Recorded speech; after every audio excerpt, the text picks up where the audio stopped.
નમસ્કાર મિત્રો, આજે આપણે વિસમાંક સંતુલન માટેના અચળાંકનું સૂત્ર મેળવવાની પદ્ધતિ સમજાવું. પણ પહેલા તો કહીએ વિસમાંક સંતુલન કોને કહીશું.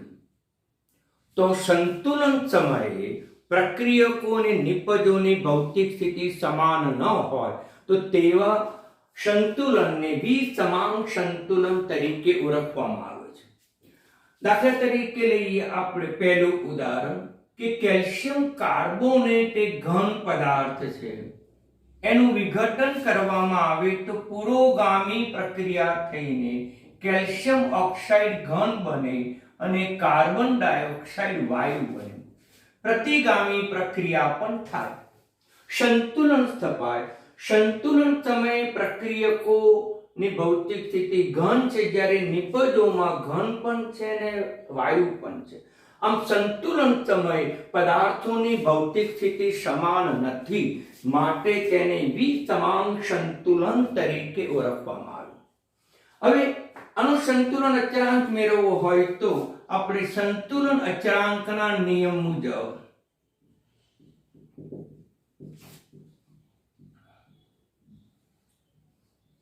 સંતુલન અચળાંકનો નિયમ કે ઇક્વિલિબ્રિયમ. સંતુલન અચળાંકનો નિયમ શું કહે છે કે નિપજોની સાંદ્રતાનો ગુણાકાર ભાગાકારમાં પ્રક્રિયકોની સાંદ્રતાનો ગુણાકાર. આમાં નિપજો કઈ છે તો નિપજો કેલ્શિયમ ઓક્સાઇડ છે અને બીજી કાર્બન ડાયોક્સાઇડ છે. પ્રક્રિયકો કઈ છે તો પ્રક્રિયકો કેલ્શિયમ કાર્બોનેટ છે. ધ્યાન આપો. હવે નિયત તાપમાને ઘનની સાંદ્રતા, જે ઘન પદાર્થ છે એ ઘન પદાર્થની સાંદ્રતા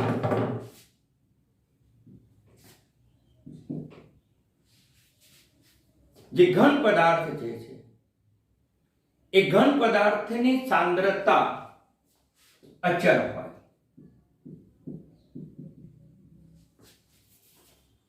અથવા તો ઘન પદાર્થની સાંદ્રતા તેની ઘનતામાં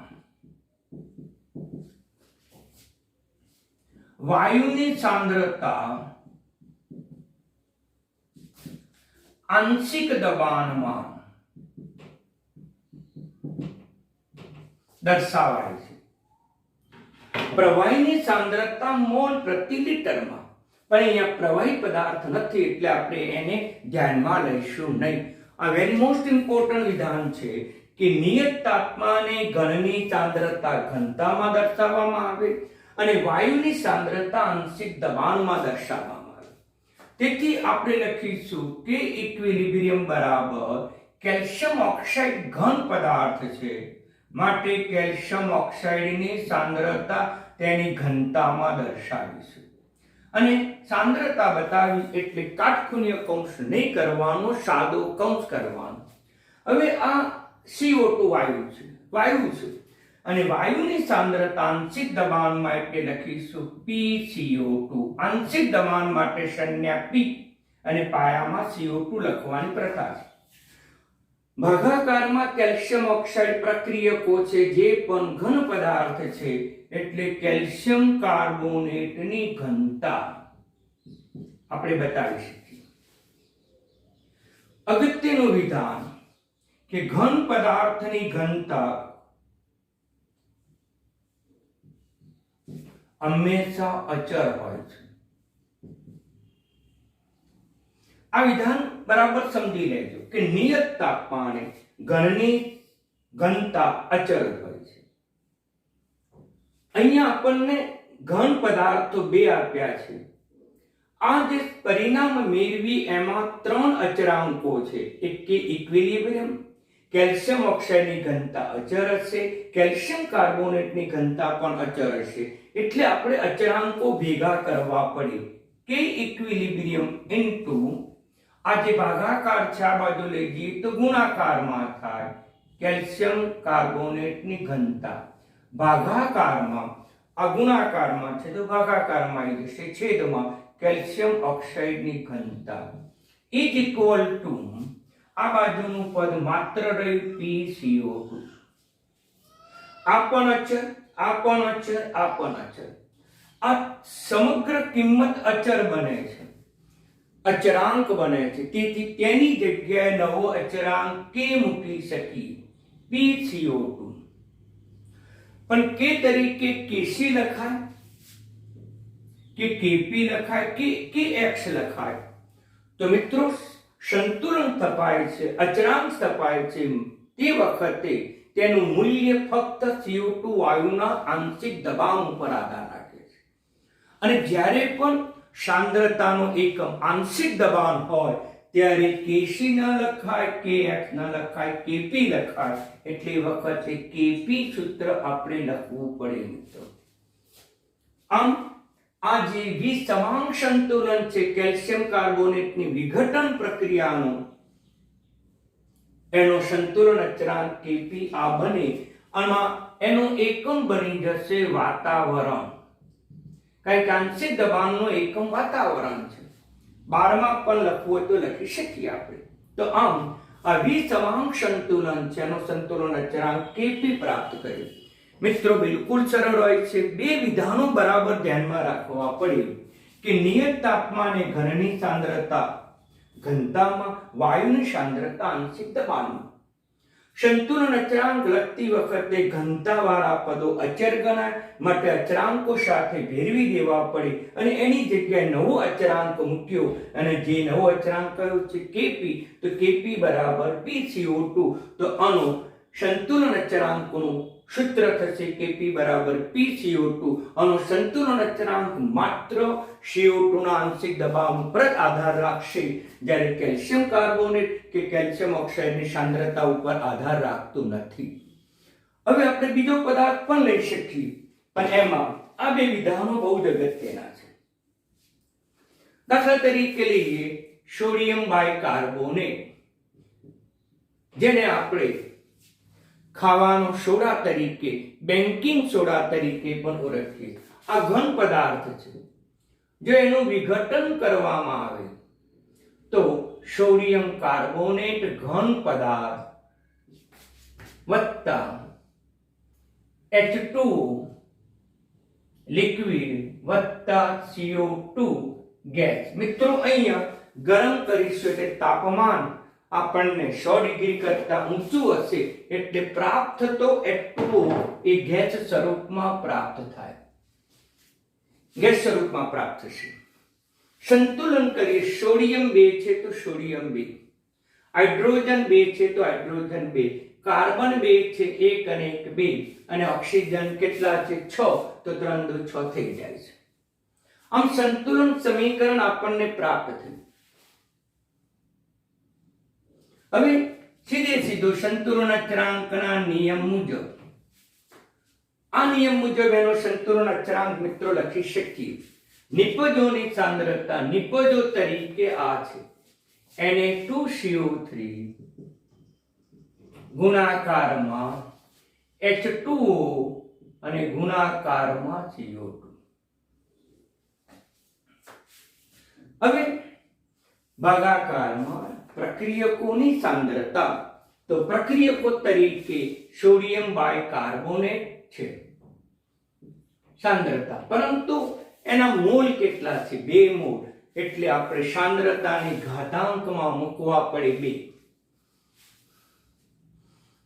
હવે આ વિધાન યાદ રાખો કે નિયત તાપમાને ઘનની સાંદ્રતા ઘનતામાં અને વાયુની સાંદ્રતા આંશિક દબાણમાં દર્શાવી છે. તો આ પદાર્થ છે એ ઘન પદાર્થ છે, આ પણ ઘન છે, જ્યારે આ બે કેવા છે તે કે વાયુ સ્વરૂપમાં છે. માટે આપણે સંતુલન અચળાંકમાં અને સાંદ્રતા મૂકવી હોય તો તે ઘન પદાર્થ છે, અને ઘન હોવાથી તેની સાંદ્રતા ઘનતામાં મૂકીશું, Na2 ની સાંદ્રતા ઘનતામાં. અને એ વખતે આપણે સાદો કૌંસ કરવાનો. પછી H2O, મિત્રો H2O ગેસ છે, વાયુ સ્વરૂપ છે, અને વાયુની સાંદ્રતા આંશિક દબાણમાં એટલે એની સંજ્ઞા થશે PCO2 અથવા PH2O O2 CO2 એ પણ વાયુ સ્વરૂપમાં છે, તેથી તેની સાંદ્રતા પણ આંશિક દબાણમાં જ લખીશું અને એની સંજ્ઞા થશે PCO2 ભાગાકારમાં. પ્રક્રિયકો છે એ પણ ઘન સ્વરૂપમાં છે. સોડિયમ બાયકાર્બોનેટ પણ ઘન સ્વરૂપમાં છે, માટે તેની સાંદ્રતા ઘનતામાં બતાવીશું એટલે લખીશું સોડિયમ બાયકાર્બોનેટ ની ઘનતા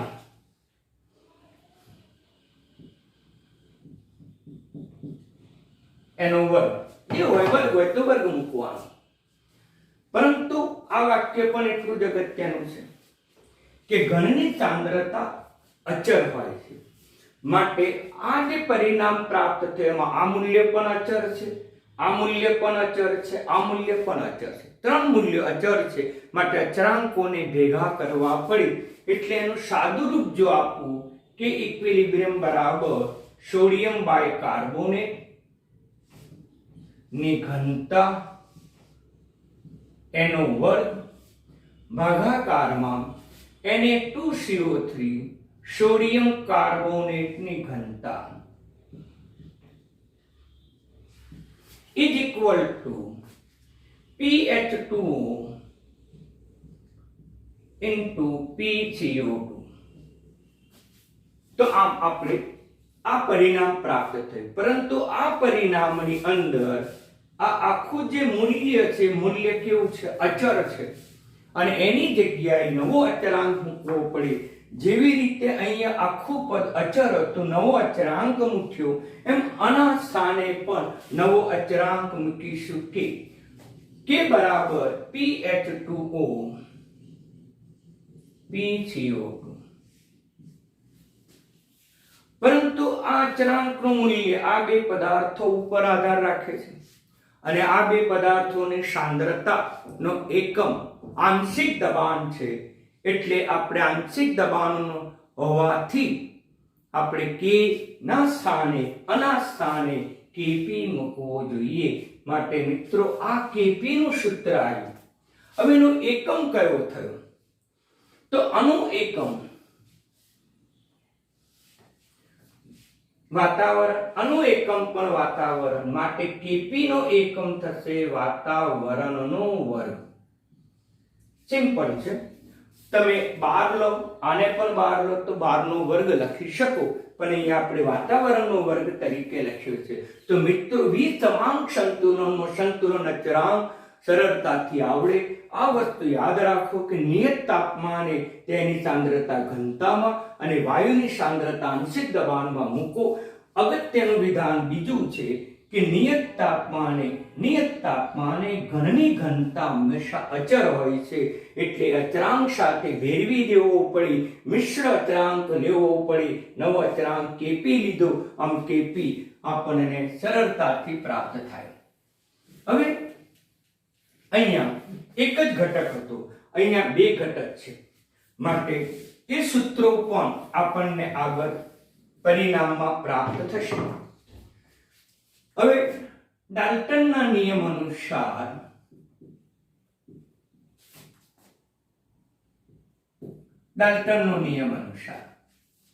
કોઈપણનું આંશિક દબાણ, કોઈપણ વાયુનું આંશિક દબાણ એ તેના મૂળ અંશના સમપ્રમાણમાં છે. મૂળ અંશનું સમપ્રમાણ ચિહ્ન દૂર કરવું હોય તો પછી મૂકી શકીએ કે આંશિક દબાણ એના માટેનો સંજ્ઞા છે small p is equal to કુલ દબાણ એની સંજ્ઞા છે કેપિટલ P ગુણાકારમાં મૂળ અંશ, અને એની સંજ્ઞા છે કેપિટલ X. તો આમ આંશિક દબાણ માટે સ્મોલ p પણ કુલ દબાણ માટે કેપિટલ P. આમ આ પરિણામમાં દબાણ બે પ્રકારના છે.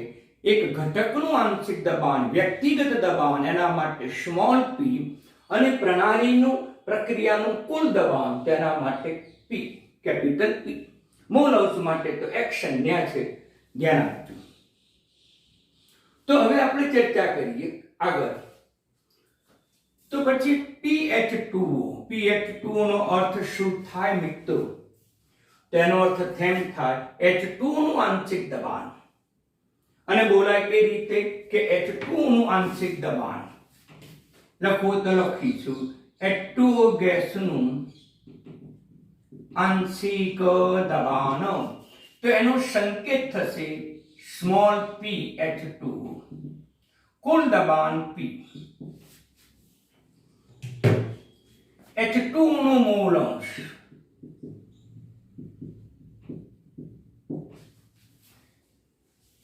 મિત્રો, મોલ અંશનું શૂન્ય એનું મૂલ્ય પ્રથમ પ્રકરણમાં શીખી ગયા છે. મોલ અંશ બરાબર ઘટકના મોલ ભાગાકારમાં કુલ મોલ. હવે અહીંયા દબાણ છે. દબાણ કોણ ઉત્પન્ન કરે? ઘન પદાર્થ દબાણ ઉત્પન્ન ન કરે, વાયુરૂપ પદાર્થ ઉત્પન્ન કરે.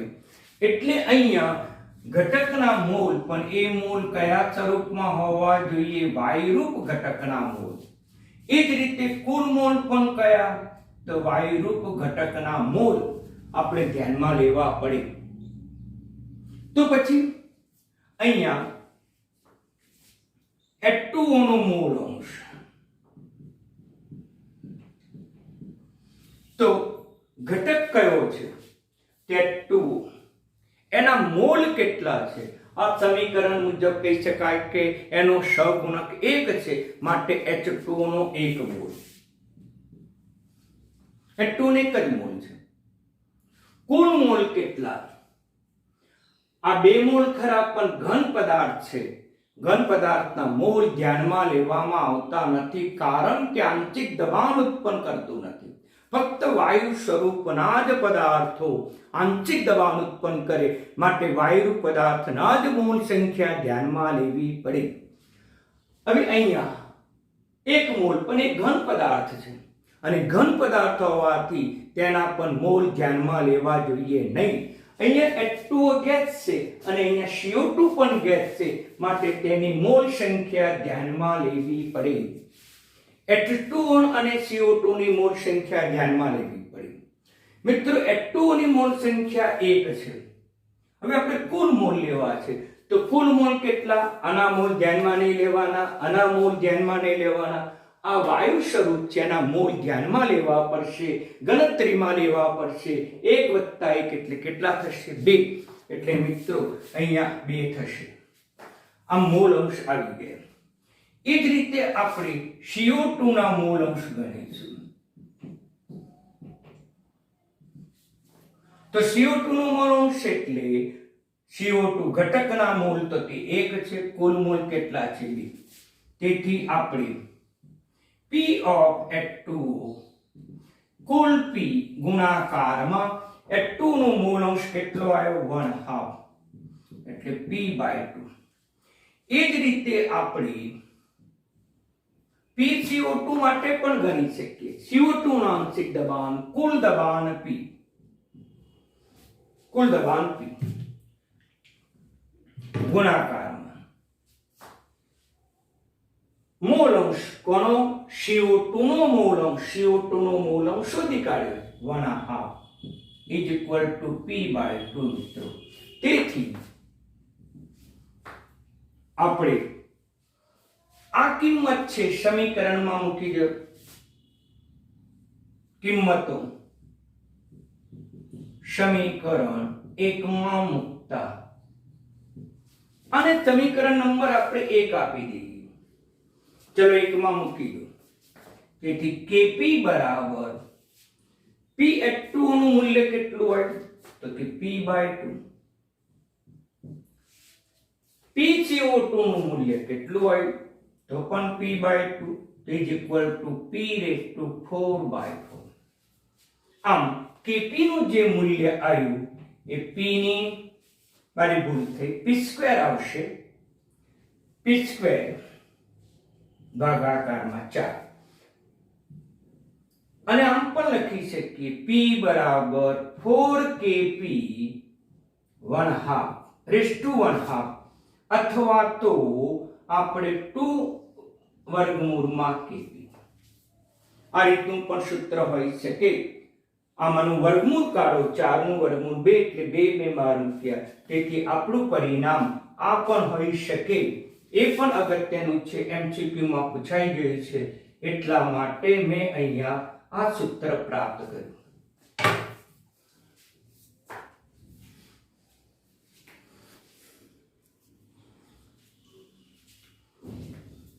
આમ સરળતાથી તમે વિસમાન સંતુલન માટે kp મેળવી શકો. અહીંયા વાયુરૂપ સ્વરૂપના બે ઘટકો પ્રાપ્ત થયા હતા અને બે ઘટકો પ્રાપ્ત થયેલા હોવાથી આપણે આગળ ગણતરી કરવી પડી. એટલે મિત્રો બરાબર ધ્યાનમાં રાખજો. એટલે આ જવાબ તમારી પાસે આવે એટલે વ્યવસ્થિત તૈયાર કરજો. આમાં p નું મૂલ્ય આપ્યું હોય તો kp ગણવાનું પૂછે અને kp નું મૂલ્ય આપ્યું હોય તો p તમને ગણવાનું પૂછે. એટલે બરાબર મિત્રો ધ્યાન રાખજો.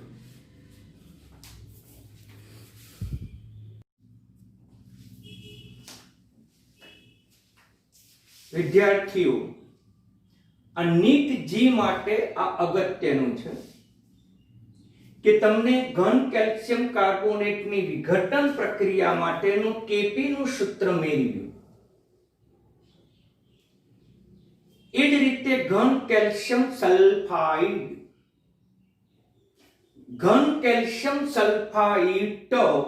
ની વિઘટન પ્રક્રિયા માટે kp નું સૂત્ર આ જ થાય. આ બંનેમાં શું તફાવત છે? આમાં કાર્બન તત્વ હતું તો આમાં સલ્ફર તત્વ આવ્યું. બંનેનું સમીકરણ એક જ બનશે, પરંતુ આમાં SO2 વાયુ ઉત્પન્ન થશે, આમાં CO2 વાયુ ઉત્પન્ન થશે. એટલે મિત્રો હોમવર્ક્સમાં તમે આનો kp નું સૂત્ર મેળવો તો આ જ પરિણામ પ્રાપ્ત થાય. હવે ઘન સોડિયમ બાયકાર્બોનેટની વિઘટન પ્રક્રિયાનો પણ અચળાંક મેળવ્યો. એ અચળાંકનું સૂત્ર આ થયું.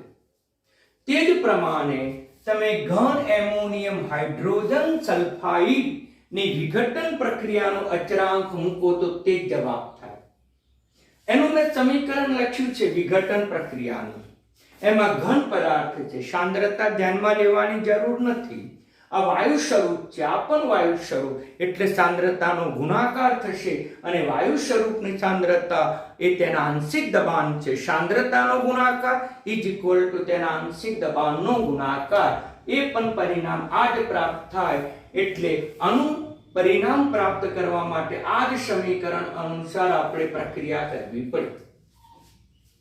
પરંતુ આ અગત્યનું છે, એમોનિયમ કાર્બોનેટની વિઘટન પ્રક્રિયા માટેનો સંતુલન અચળાંક kp નું સૂત્ર મેળવવું. આ બધા જ તમને પરીક્ષામાં નીટજીમાં પૂછાઈ ગયા છે. આ ઉપરાંત તેના દાખલા પણ પૂછાઈ ગયા હોય અથવા પૂછાયા છે. તો kp આપ્યો હોય તો p શોધવાનો, kp આપ્યો હોય તો p શોધવાનો, જો p આપ્યો હોય તો kp નું સૂત્ર પ્રાપ્ત કરવાનું. આમ પરિણામો તમને સીધે સીધા આવડવા જોઈએ. તો સીધે સીધા પરિણામો કઈ રીતે મેળવીશું? તો સીધે સીધું kp સંતુલન અચળાંક. તો આ ઘન પદાર્થ છે, સાંદ્રતા ધ્યાનમાં લેવાની જરૂર નથી. આ વાયુ પદાર્થ છે પણ નિપજો છે, એટલે સંતુલન અચળાંક લખીએ ત્યારે નિપજોની સાંદ્રતા NH3 પણ એના 2 મોલ છે વર્ગ અને CO2 ની સાંદ્રતા 1 ઘાત છે. આ ઘન પદાર્થ છે, સાંદ્રતા લખવાની જરૂર નથી. આ વાયુરૂપ પદાર્થ છે, તેથી તેની સાંદ્રતા આંશિક દબાણમાં, અને આંશિક દબાણ માટે સ્મોલ p અહીંયા વર્ગ લખીશું, 2 મોલ છે માટે. આની સાંદ્રતા આંશિક દબાણ PCO2 માં. હવે મિત્રોનો આપણે મૂલ્ય પણ લઈ શકીએ કે PnH3 બરાબર આંશિક દબાણ બરાબર, તો આપણને ખબર છે કે કુલ દબાણ ગુણાકારમાં ઘટકનો મોલ અંશ. તો કુલ દબાણ માટે આપણે લઈએ છીએ કેપિટલ P.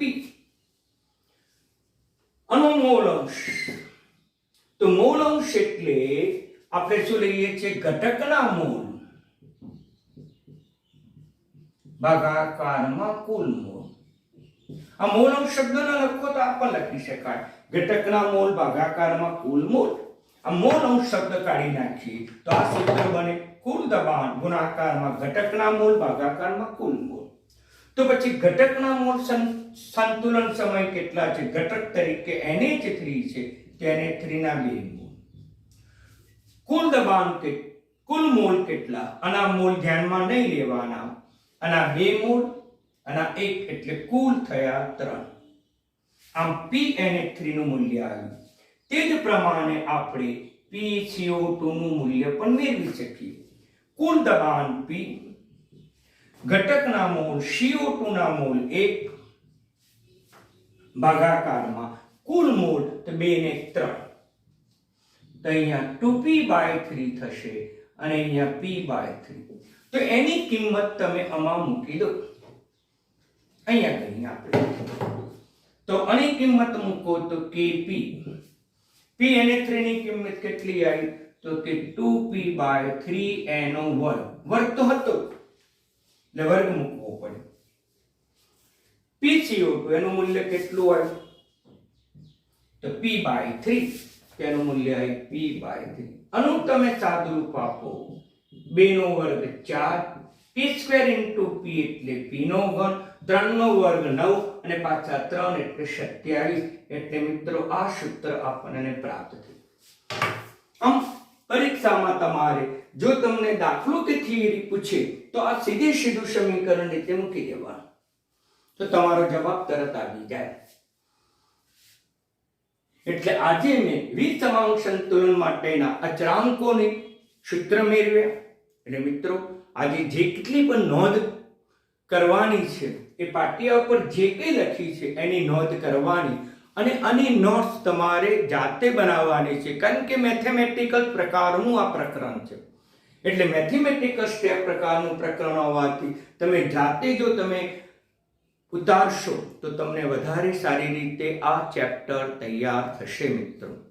ઓકે, ધન્યવાદ.